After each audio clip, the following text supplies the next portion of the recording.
Opo, sinabi po natin na si former OWA Administrator Arnel Ignacio, hindi po siya nag-resign, siya po ay tinanggal. Dahil sa mga anomalyang nabanggit na po ito ni Secretary Hans Kakdak. At maliban po dyan, mayroon pa pong isa na makakasama, ang Deputy Director na si Emma Sinclair. Pareho po silang tinanggal, hindi po sila pinag-resign.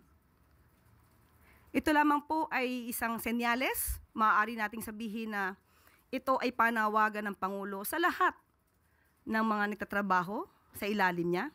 Nagampanan ninyo ang inyong trabaho. Huwag tanggalin ang pangluloko o lokohan sa inyong pagtatrabaho dahil hindi po mangingimang Pangulong tanggalin kayo sa pwesto.